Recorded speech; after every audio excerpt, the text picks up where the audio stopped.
Hi guys, etong mga soil na paghalo-halo ko na to. By the way, ang mixture nito is 4 kilos bulok na ipa. Ay, bulok na ipa kasi. Bulok na ipa kasi para hindi siya langgamin kaysa dun sa fresh na ipa. And 4 kilos of bulok na ipa, 1 kilo of coco peat, then half kilo nung chicken manure. So, minix-mix ko na yan kanina. Minimix-mix ko na lang ulit. Bale, 9 pots ang plants ang ipapot natin today. Naglalagay nga pala ako ng cinnamon powder. Any brand will do. Pwede rin naman ng fungicide if meron din. Ito lang kasi organic siya. Parang meron siyang antifungal properties sa plants. Isang plant. Start tayo dito sa red emerald. Meron na siyang isang peak. Yung water nga pala, nakababad siya. Nung dineliver, binabad ko agad sa hydrogen peroxide na may water. And then, tinanggal-tanggal ko yung mga parang roots na may damage. Or yung medyo malambot na. Anyway, lahat naman ng sinesend sa akin ni seller is well-rooted. Okay naman ang roots, maganda. Pag ganito, medyo tinatanggal-tanggal ko iba. Hindi naman ako natatakot kasi alam ko mabubuhay ito kasi ang daming roots. Saka, establish na to. Before naman sila mag-send ng plants, ina-establish na muna nila maigi yung plants. Saka na ako, parang sundin na nila ako since 2021. So, yun. First plant is red emerald. Maganda to pag pag nag-lush.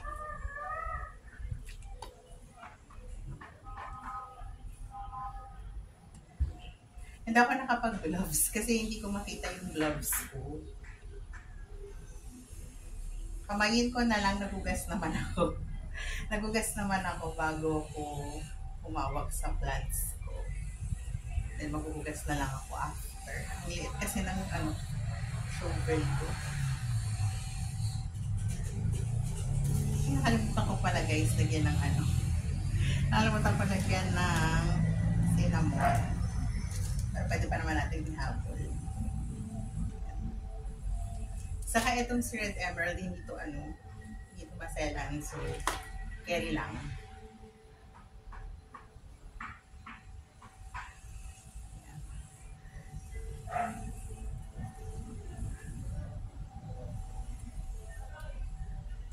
Damihan natin yung ipa.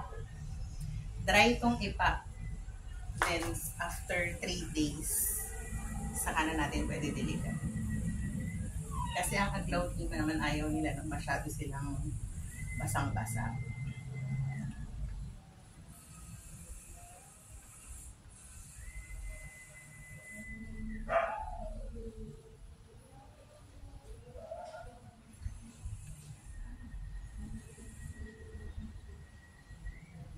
Usually, pinupuno ko yung pots kasi pagka umuulan or nag-didilig, usually bumababa naman yan.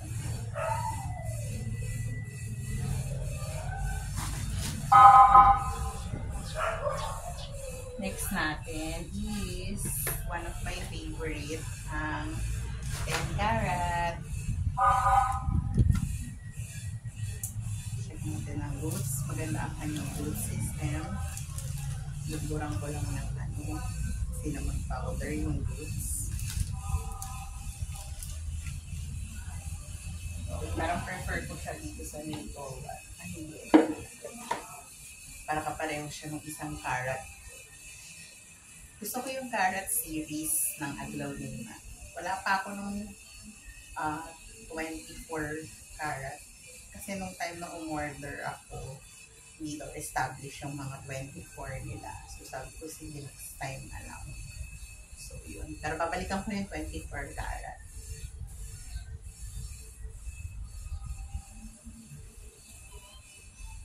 Ganda. Ang ganda nito guys, pag nag-blush.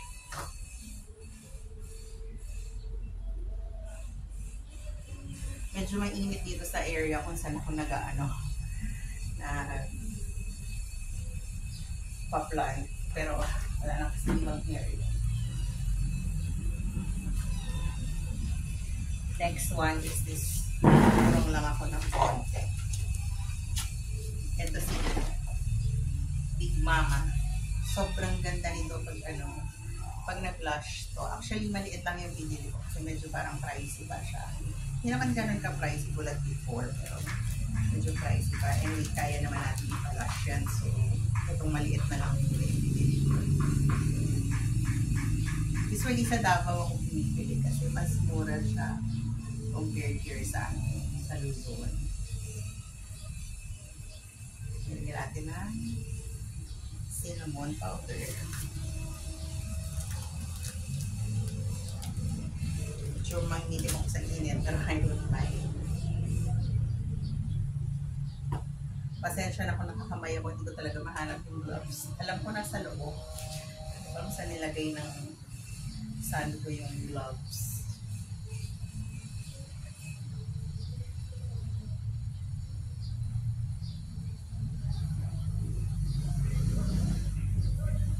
Pag nagtatanim kayo ng aglawina, every 3 to 6 months dapat magpalit kayo ng soil. Kasi prone kasi sila sa root rot.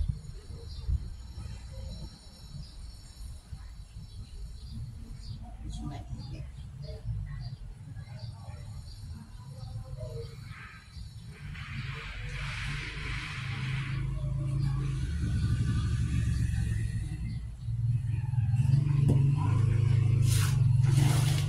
Kukulang lang ako ng konti guys.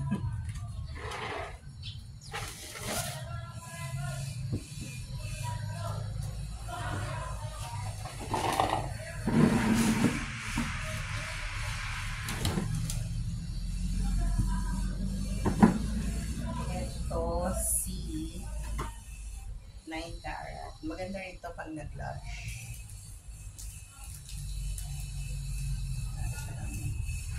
Cinnamon powder. Cinnamon powder or yung mga fungicide like dipping, pwede din. Pero pag gusto nyo organic, cinnamon powder will be available naman to sa mga groceries. Wait.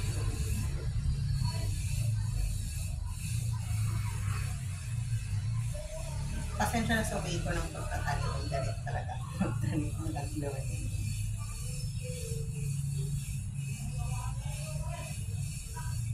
Mas gusto ko yung feeling kasi na nahahawakan ko yung sword. Though naman, I see ko ito na maikli yung nails ko. And I wash it before and after planting.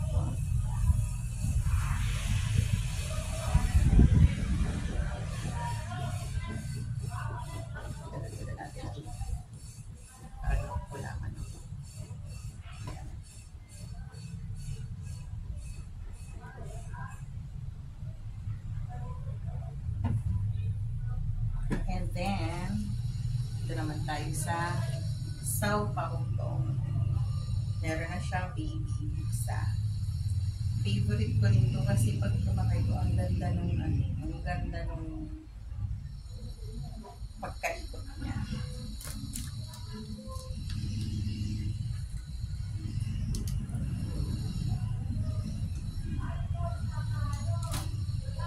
Thank you to Garden Color for this plants. I love it. Ang malaking pot. Para mas pag medyo marami ng roots, piliin yung malaking pot para maka-expand pa yung roots nila. And then kaya nagre-repot tayo every 3 to 6 months para makita natin if marami na siyang roots.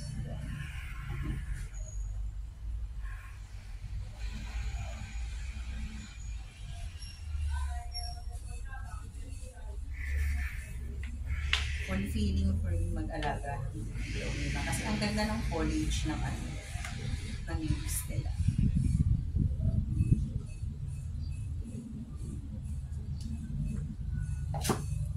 Dami ko makupa.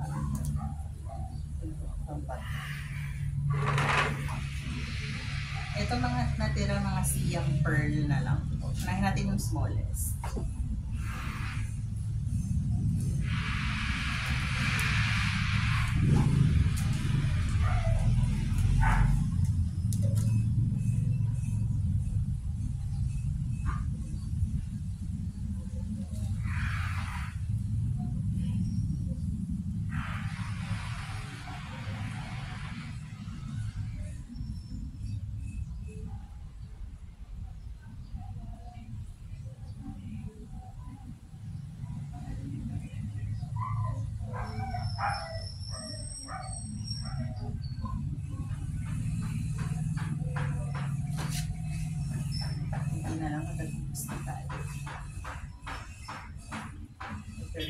Pinaghiwa actually isang lang yung siyang pearl, kaya lang 5 or 4 yung binigay sa akin ni seller kasi may mga babies na sa gilid-gilid.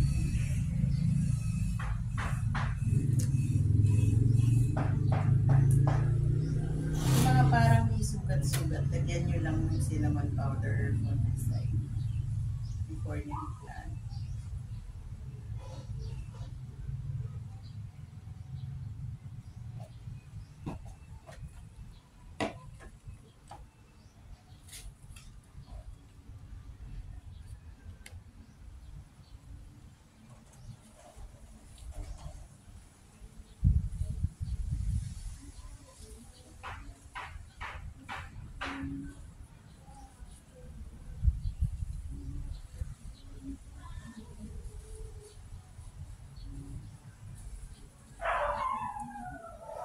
Ano na ngayon dito sa amin mga hapon na. Minute na natin.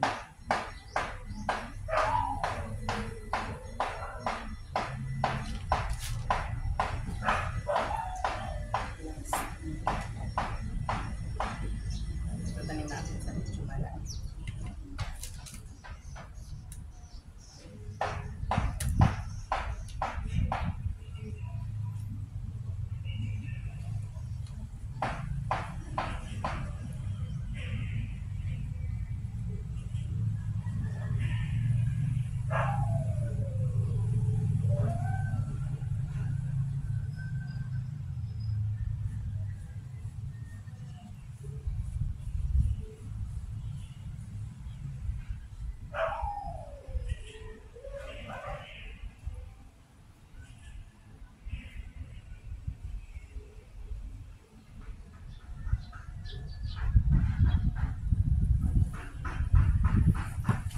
Last but siyang pearl.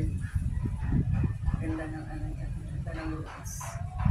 And meron mga pausbong na pa. Kasi na natin itong cinnamon powder sa kanya.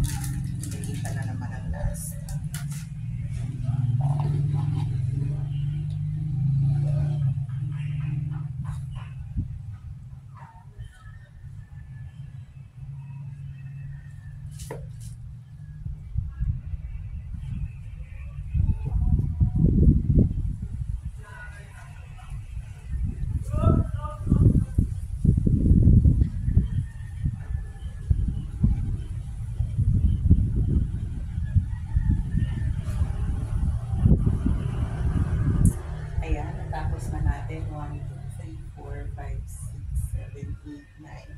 So there you go, we have 9 pots of aglaw mga. Siguro next na order ako mga July. I hope nagustuhan niyo yung pagka-planting with me. Yun lang guys. Have a good day. Follow for more. Bye!